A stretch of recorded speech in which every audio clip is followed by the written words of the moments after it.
Hello everybody, என் பேரு Glinda Tony. நான் Lakmé Academy Chennaiல hair faculty-ஆ இருக்கேன். Welcome to our YouTube channel. இன்னைக்கு நம்ம பேச போற டாபிக் பாத்தீங்கன்னா white hair. So எல்லாருக்குமே white hair அப்படிங்கிறது ஒரு காமன் ப்ராப்ளமா இருக்கு. நிறைய பேருக்கு சொல்யூஷன் தெரியாமலே இருக்கு. So இந்த white hair அப்படிங்கிறது எப்படி ஃபார்ம் ஆகுது? நம்ம ஸ்கின்குள்ள ஹேர் ஃபாலிக்கிள் அப்படின்னு சொல்லிட்டு ஒரு குட்டி குட்டி சாக் இருக்கும், பேக்ஸ் இருக்கும். ஸோ இந்த பேக்ஸ்குள்ளே தான் நம்மளுக்கு ஹேர் வளர்றது. ஸோ இந்த பேக்ஸுக்கு அடியில் தான் நம்மளுக்கு மெலனின் அப்படின்னு சொல்லிட்டு பிக்மெண்ட், கலர் பிக்மெண்ட்ஸ் க்ரியேட் ஆகுறது. இந்த கலர் பிக்மெண்ட்ஸ் நம்ம ஹேருக்கும் ஸ்கின்னுக்கும் கலர் கொடுக்கும்.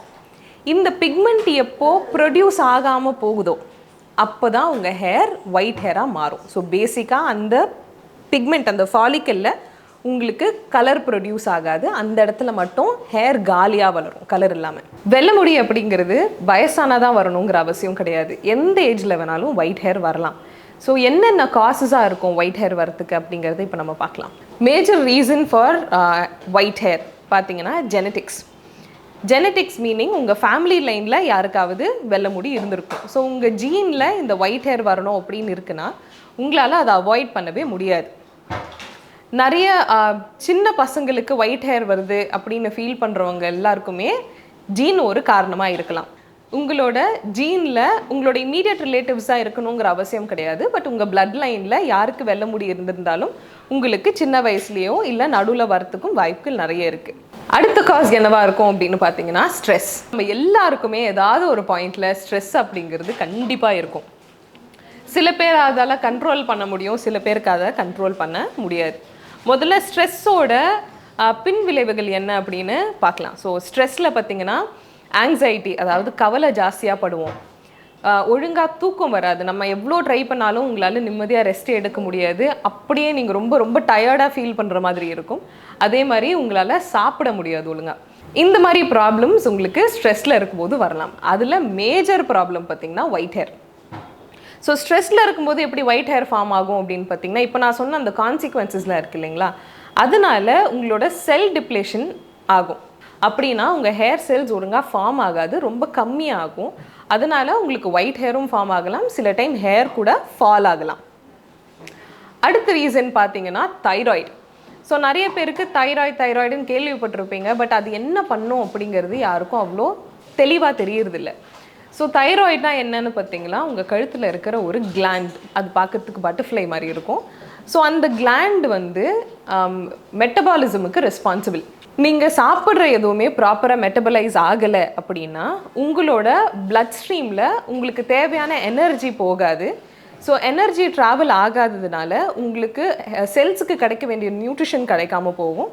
இதனால் உங்களுக்கு ஹேர் லாஸும் இல்லை கண்டிப்பாக ஹேர் கலரும் குறையறதுக்கு வாய்ப்பு இருக்குது. ஸோ இன்னொரு மேஜர் காஸ் பார்த்தீங்கன்னா ஆட்டோஇம்யூன் டிசீஸ். ஆட்டோஇம்யூன் டிசீஸ் அப்படின்னா என்ன? நம்மளோட இம்யூன் சிஸ்டம், அதாவது எதிர்ப்பு சக்தி என்ன பண்ணும் அப்படின்னு பார்த்தீங்கன்னா சில டைம் ஓவர் ஆக்டிவ் ஆகிடும்.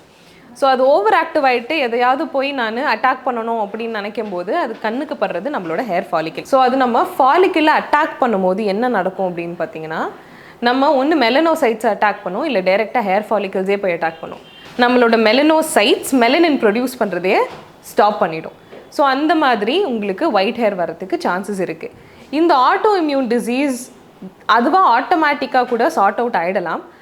இல்லை உங்களுக்கு ரொம்ப நாள் எடுக்குது அப்படின்னா நீங்கள் அப்போ டாக்டர்கிட்ட போக வேண்டிய அவசியம் இருக்கும். பட் அதர்வைஸ் இது ஆட்டோமேட்டிக்காக சால்வ் ஆகிற ஒரு இஷ்யூ தான். நம்ம பார்க்க போகிறது விட்டமின் B12 டெஃபிஷியன்சி பற்றி.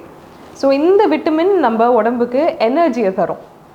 இந்த விட்டமின் B12 என்ன பண்ணும் அப்படின்னு பார்த்தீங்கன்னா நம்ம ரெட் பிளட் செல்ஸில் ஆக்சிஜனை கேரி பண்ண ஹெல்ப் பண்ணும். எப்போ உங்களுக்கு விட்டமின் B12 டெஃபிஷியன்சி இருக்கோ அப்போ என்ன ஆகும், உங்கள் பிளட்டில் தேவையான ஆக்சிஜனை கேரி பண்ணாததுனால உங்களோட ஹேர் ஃபாலிக்கிள்ஸுக்கு அது சப்ளை ஆகாமல் உங்களோட ஹேர் ரொம்ப வீக் ஆகும். ஸோ இந்த ஆக்சிஜன் சப்ளை கரெக்டாக கிடைக்காததுனால வர சைடு எஃபெக்ட் தான் white hair. Next major reason பார்த்தீங்கன்னா ஸ்மோக்கிங். ஸோ ஸ்மோக்கிங் என்ன பண்ணும் அப்படின்னு பார்த்தீங்கன்னா லங் டிசீஸும் ஹார்ட் டிசீஸ் வரத்துக்கு ஹை ரிஸ்க் க்ரியேட் பண்ணி கொடுக்கும். என்ன நடக்கும் அப்படின்னு பார்த்தீங்கன்னா உங்களோட பிளட் வெசல்ஸ் குவிக்காக கன்ஸ்ட்ரிக்ட் ஆகும். கன்ஸ்ட்ரிக்ட் ஆகிறதுனால உங்களோட பிளட் சப்ளை குறையும். பிளட் சப்ளை குறையிறதுனால உங்களுக்கு ஸ்கேல்பில் ஹேரில் கிடைக்க வேண்டிய நியூட்ரிஷன் எதுவுமே கிடைக்காம போகும். ஸோ ஹேர் ஃபால் ஆகிறதுக்கும் சான்சஸ் இருக்குது. ஒயிட் ஹேர் வரதுக்கும் நிறைய சான்சஸ் இருக்குது. இவங்க எல்லாருக்குமே சொல்யூஷன்ஸ் ஒன்று இருக்குது. ஆனால் சொல்யூஷனை பார்க்கறதுக்கு முன்னாடி உங்களுக்கு என்ன காஸ் அப்படின்னு தெரியணும். So some of these causes can be prevented. இதுக்கு முன்னாடி நான் சொன்ன சில காசஸ் வந்து நீங்கள் ப்ரிவென்ட் பண்ணலாம். Take for example smoking R vitamin B12 deficiency, இதெல்லாம் நீங்கள் முன்னாடியே பார்த்தீங்கன்னா சார்ட் அவுட் பண்ணிக்கலாம். அதையும் மீறி உங்களுக்கு சில இடத்துல வெள்ளை முடி வரும்போது நீங்கள் ஒன்று உங்கள் ஸ்டைலிஸ்ட் கிட்ட ஒரு ப்ராப்பர் கன்சல்டேஷனுக்கு போகணும்.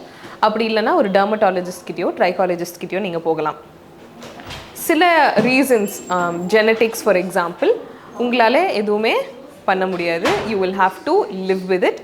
அப்படி உங்களுக்கு அது பிடிக்கல அப்படின்னு நீங்கள் நினச்சிங்கன்னா உங்களுக்கான ஒரே ஆப்ஷன் ஹேர் கலரிங் மட்டும்தான். இந்த வீடியோ உங்களுக்கு பிடிச்சிருந்தா லைக், ஷேர், சப்ஸ்கிரைப் பண்ணுங்கள்.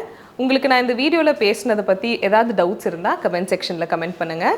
அப்படியே பக்கத்தில் இருக்க பெல் பட்டனை அமுத்திடுங்க.